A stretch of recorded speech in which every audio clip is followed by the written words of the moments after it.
everyone. This is update for August 19, 2023, day 542 of the war, end of the date update. Also update catch up for August 18 and 17. I'm going to start with general strategic updates, and then I'm going to switch to situation on the front line in Ukraine.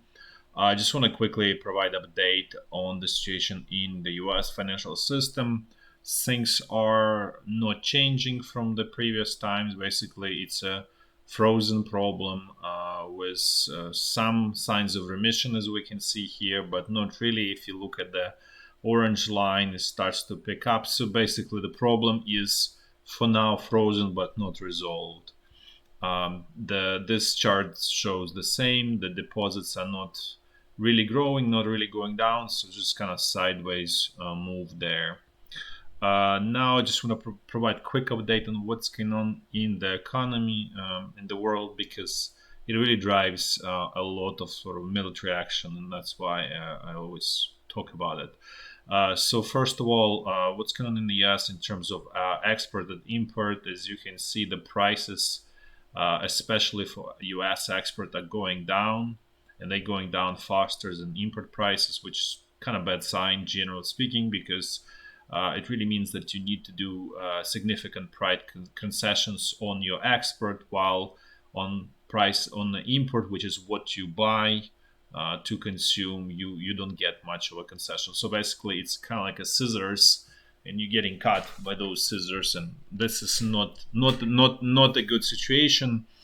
It's net negative for the US economy, for US GDP. The only sort of saving grace in this situation is that export import is a very small percentage of the US economy, because I explained before, it's mostly consumption economy. It's not manufacturing, not producing economy.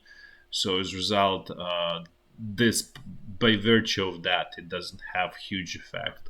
Also, there is some positive information, is that net capital flows to the US turned positive in June from hugely negative. As you can see, this is the reason it's positive in some way is because it helps to finance huge fiscal or governmental deficits that are in US. If you remember, about 2 weeks ago, so I made a video explained that the US roughly has like will have 2 trillion in the fiscal deficit in their fiscal 2023, which starts on October 1, started on October 1, 2022, and will end on September 30th, 2023. And just generally, if you look at what's happening with the budget, is essentially out of the $100 that US spends, it only earns or collects from the economy $70. The rest is essentially borrowed money. So you can, if you can just think about this. If you can try to live that way, how long you will last in terms of your personal finances. Then industrial production is continuing a slight down in the US, even though the decline is definitely slowing down. This is going back. Going back to this whole discussion about some kind of manufacturing renaissance. It's simply not happening. There are those signs, positive signs in the US economies. For example, capacity utilization in the manufacturing went up, as you can see, from 78.6 to 79.3. So that's a potentially, maybe there's a sort of hope, light at the end of the tunnel. We'll see if that holds.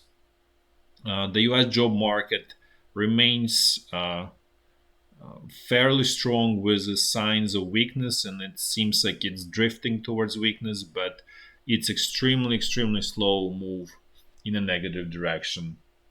And then I just wanted to show you numbers for Philly Fed area. So the US is broken down from Federal Reserve Bank is split into these pieces. I don't remember how many of those here. It's like 8, 10, something like that. But basically, Philly Fed is, you can see, this is this fairly small area, fairly, I would say it is populous, but in terms of economic value add, I don't think it's that important. But I think I just want to show the whole kind of like microcosm of what's really happening in the economy and probably around the world. So as you can see, capex is down, which what this really means is the investment in the manufacturing facilities in the future, right? Right. So it's your ability to produce in the future. So this is, as you can see clearly, it's down. The employment is down. So and also the only sort of bright spot is this new orders, as you can see, and this might be the reason why capacity utilization is up in the U.S. But overall situation is kind of like not great, but it's not deteriorating significantly. Let's move and let's look actually at a little bit more Asia Pacific with also UK. So if we look at the South Korea situation with export import activity is terrible, as you can see. Numbers are really depression type of numbers. And also, as you can see, corresponding to that, the employment uh, market is also starting to crack very slowly, similar sort of to the US.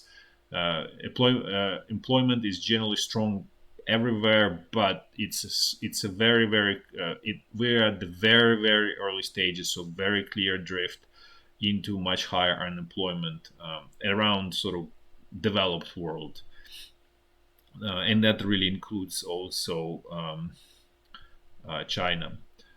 So as you can see, from 2.6 to 2.8, so basis is very low. That's why I'm saying we basically bottomed out in terms of employment, and it's just going to go negative. And in different countries, it's going to be a different speed and so on, but it's clearly in that direction. Then, if we look at the export prices and import prices in for South Korea, there is sort of a little bit of positive sign is that decline is slowing down. That's sort of the positive part of it. And also for South Korea, the positive is that export price concessions are smaller than the import one, which is, some sort of positive silver lining in generally bad situation.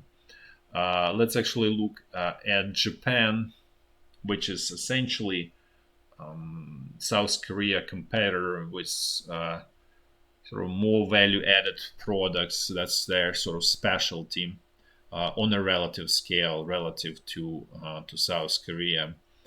So first of all, they have a very positive GDP result, which is Q2 was up 1.5%. However, this is a very um, elusive number. So the reality is actually, if you look under the hood, and that's why I'm showing GDP capex is zero. So essentially, industry or businesses, they don't invest into building out manufacturing capacity. The internal consumption is actually down, as you can see. So the only reason why this number is positive is because the export was up and import was down. So the differential is really this huge jump because sort of because the export is plus for GDP and import is negative for GDP. So because so as you can see, export was plus and it's actually grew. So it was big positive add, and also it actually was positive add from import because import is negative, and this negative number has become smaller. So you have smaller number that you subtract. So that's result of all of this positive.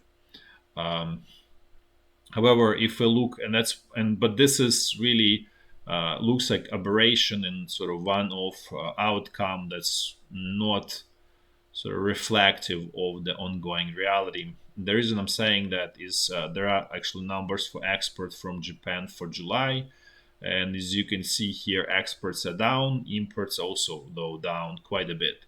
But as again, the strong support from exports is clearly gone. It's not going to be this positive 3.2 percent is actually becoming negative. The only sort of saving grace for Japan is the imports are really down quite a bit. But the more important is that this export-oriented model of Japan, which is similar for China, similar for South Korea, similar for Germany, is broken because the trade balance is negative. That means that whatever you sell, your expenses are higher than your revenue, and that's really bad negative sign overall. That's the most actually negative sign out of it. And then we can see that the inflation in Japan is remains fairly strong for Japan, given that usually it has deflation. It still stays at about 3%. And then also core machinery orders, they are negative, as you can see, except the decline slows down. And this is related to this capex number, as you can see here, right? So this is all interrelated information. That's why, this is obviously older one, but it's basically embedded in this capex here. Now let's switch to the UK. Here, there are some positive outcomes of high interest rates, basically, that set by Bank of England, which is central bank in the UK. So as a result of that, is actually real average total earnings in June, they were positive. So the employees in the UK were earning more than inflation. So basically, their actual earnings increased, which is first time in really long time, because usually they were losing, and basically they were not catching up with inflation. So this is the first time when it is actually exceeding inflation, and this is why central banks are increasing interest rates around the world, well, in the developed world, is because effectively the loss of the purchasing power by people, by workers. By workers, I mean everyone, not just like worker at the factory, just everyone who works. That leads to economic instability. It starts with strikes, and then it just leads to political, and it just eventually leads to collapse of society. So that's why they are sort of on the mission to increase interest rates to basically return economic sanity to the developed world, in the Western world in particular. And so this is the first sign that it's sort of returning there. Also, but it comes at the cost, and that's a big problem. So as you can see, also unemployment started to go up. Again, this confirms what I said before. With employment in positive sense bottomed out and it's going to deteriorate, and we are at the very, very beginning, early stages of that. And also, labor productivity went up finally. So again, this is a result of all of those higher interest rates. The CPI is still not going down; it's stubborn. So this really means the message is that all of this high, well, I would say they actually normal. They perceived by the market is somehow high, but this 5-6% is actually normal interest rate. It just everyone, investors, consumers, everybody in the West to get used to the sort of not normal situation and start perceiving that not normal situation as normal. And so basically, everybody's now returning to the normal situation, or forced to return, because the societies were heading towards collapse. And this will unfortunately mean a lot of negative side effects, because all of the prior mistakes will be corrected through this. And the result of it is going to be unemployment. But the problem with this eventually rising unemployment is erroneous economic policies. And as I mentioned, the main one is the energy policy around the West. And wherever it's going to be the worst, the most incorrect, that's going to be where the unemployment and all of the other economic problems are going to be at the highest. Now let's quickly check a couple more countries. First of all, China. China is, I think it's on the media, it's everywhere, that it's really heading into really, really bad situation. And this is just confirms all of that, what I was been saying before. First of all, fixed assets, which is essentially capex investment into the growing industrial capacity, is quickly declining. So you see it's 3.4, 3.8. It was recently about 4. I think it was, if you look here, there were some numbers. So it was 4. So as you can see, it's going down pretty quickly. This also will be very negative for GDP. I don't know how they're gonna uh, paint, 5, 4, 5, 6% growth of GDP, but I'm sure the statistical office will do some equilibristic to do that. Then again, industrial production is down, so as you can see, unemployment is going up. Again, the same trend as in other developed world. The housing bubble is at the worst early stages of popping up, and foreign direct investments are going even more negative. So the flight of foreign capital from China accelerates. If you remember, there was probably months or two ago, I mentioned about very draconian laws that were passed about national security, where essentially Chinese authorities can accuse any foreign business of spying and do whatever, essentially whatever they want. And one of the reasons is that when that the foreign capital is basically, you know, flight is accelerating, and because this is actually cumulative, so this is from January through July, so it's 7 months cumulative. So it's 4%. The previous one, 2.7, was actually cumulative from January through June. So in order for this number to be 4, then it really means that July was pretty big drop, much more than 4%. So again, this number is actually hides how bad the situation is in some ways. Now let's move to the European Union as a whole. Industrial production is going down, although at slower pace. And this is a result of the horrible energy policy in the European Union. And things will not get better as long as European Union stays course.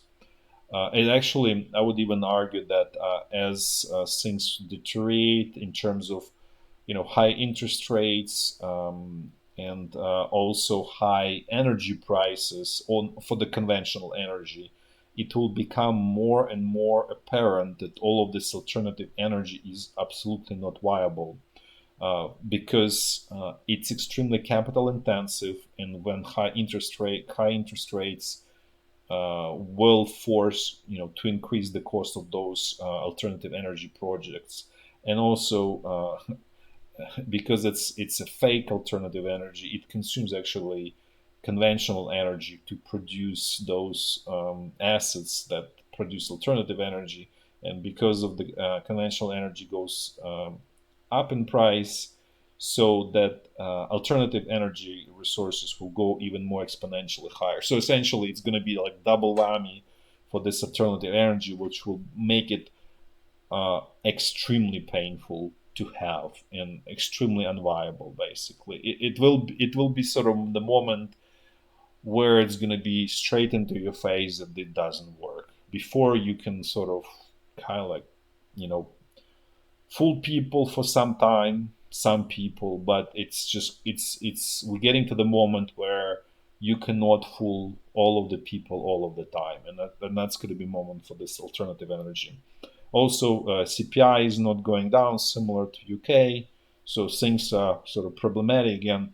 Alternative energy and then conventional energy are the major contributors and sources, along with insane amount of unnecessary regulation in the European Union.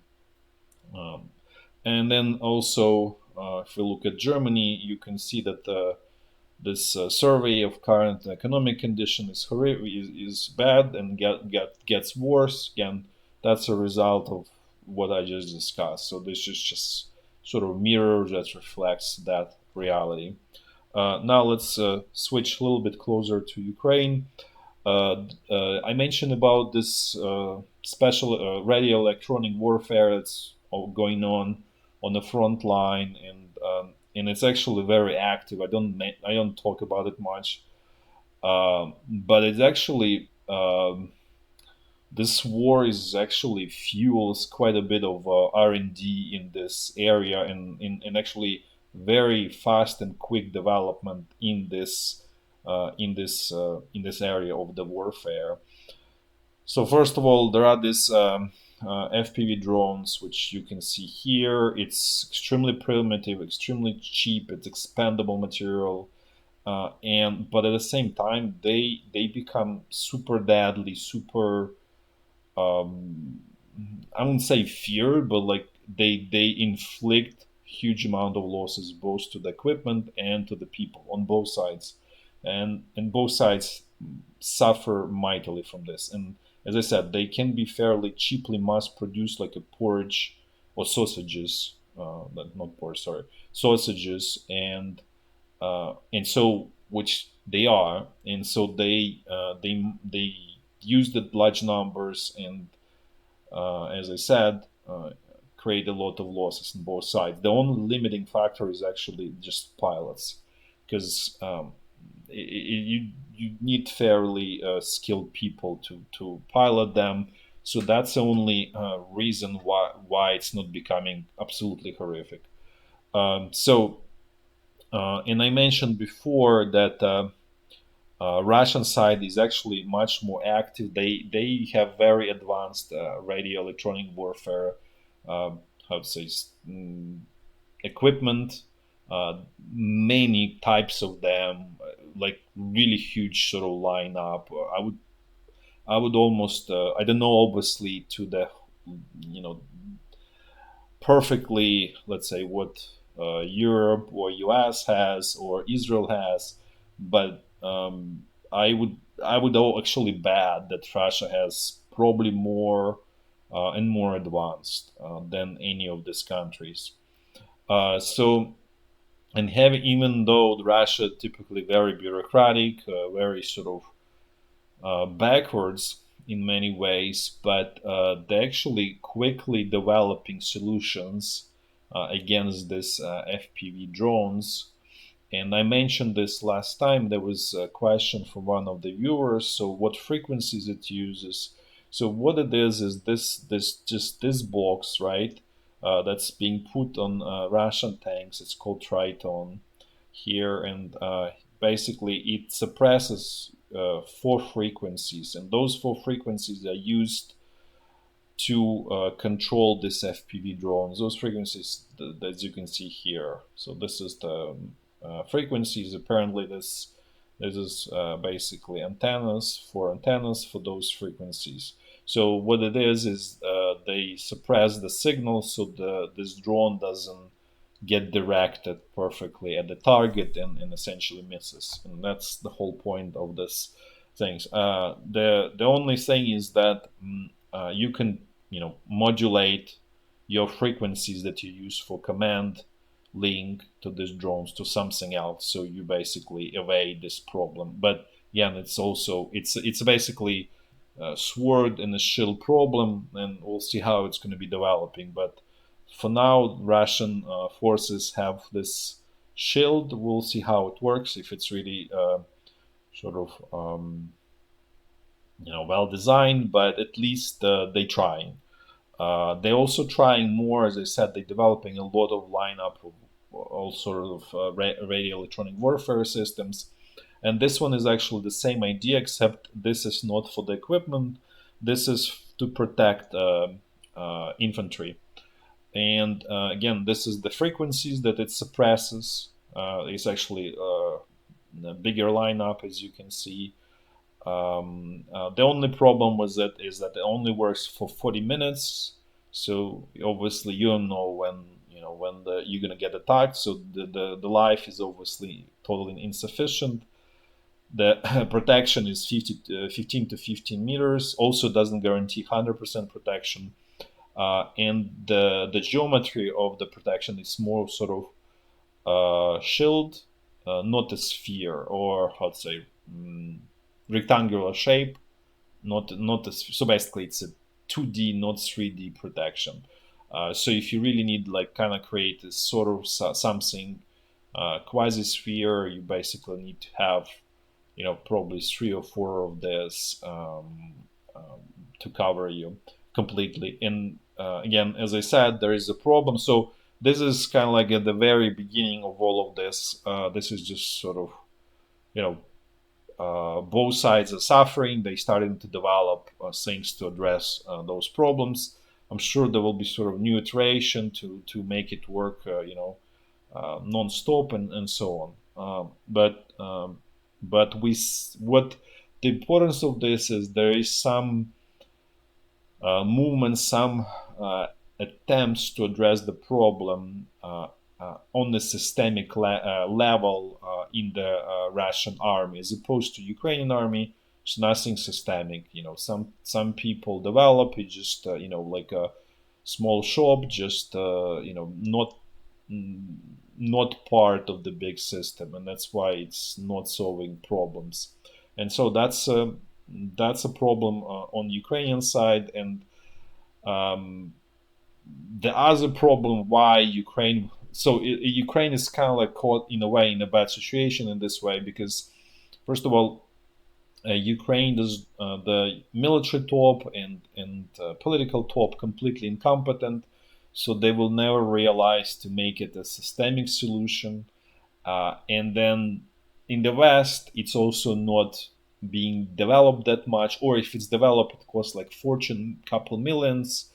But this is needed for at very individual level, right? So this, for example, this irradiating radar is it costs $3,500, right? So no, because as I mentioned before, in the West, military production is extremely monopolized. So as a result, they're not interested in making anything that's cost effective that can help individual soldier, because you cannot charge, you cannot make Ministry of Defense pay 500,000 for protection of individual soldier, or 1 million. So in a way, it's as I said before, it's a big problem, just not realized to what level it is. Now let's walk through the front line in Ukraine in a clockwise fashion, the way I always do, starting from very north. So overall situation along the state border remains somewhat stable, a little bit quieter, I would say overall. No essential changes there. Now let's jump to North Lugansk front line. Since here also quiet, um, just tactical skirmishes. Even fighting in this forest here is sort of at the very low intensity level overall everywhere. And this is general impression. Um, it's almost like like a concrete that sort of hardens and becomes less and less liquid, less movable everywhere on the front line. This is, I would say, that would be good analogy of what's going on overall. Now let's move to the North Donbass front line. Since here in the northern sector, again as well, completely frozen, just tactical attacks, but nothing major. Here in the sort of southern sector of it is uh, very weak Russian attempts to regain lost ground that don't go anywhere. Again, it's all at tactical level, not major offensive, nothing like that. Now let's move to the central Donbass front line. Things here also getting sort of more and more frozen. Just some attacks in Marinka that, as always, don't go anywhere. Otherwise, situation is quiet. Uh, Quiet doesn't mean literally quiet. What I mean is there is no high intensity or large scale fighting. It's just there's always shooting going on like everywhere. The Zaporizhya front line, things are still sort of somewhat the same. This mindless attempts at squeezing Russian forces continuing, where Ukrainian forces do, liberate another 100 meters of Ukrainian land, but as I said before, this is strategic disaster in the long run, and that's a problem. It doesn't go anywhere. The same here. So now there are attacks at this next village, Zavitne Bajanya, which is straight north of Staromlinivka. Russian forces attempting at counterattack and push back Ukrainian troops to Robotyne, basically the status quo and no essential changes out of all of this. But again, this is all fairly low scale, not true offensive, as I said before. This was never true offensive in how it's supposed to be done, call it per textbook. Now let's look at the final stretch of the front line, which is along Dnipro River. Things again now back to quiet here. No movements on these bridgeheads, no attempts to exploit what Ukraine so far gained. That's all for today. Thanks for watching. Until next time.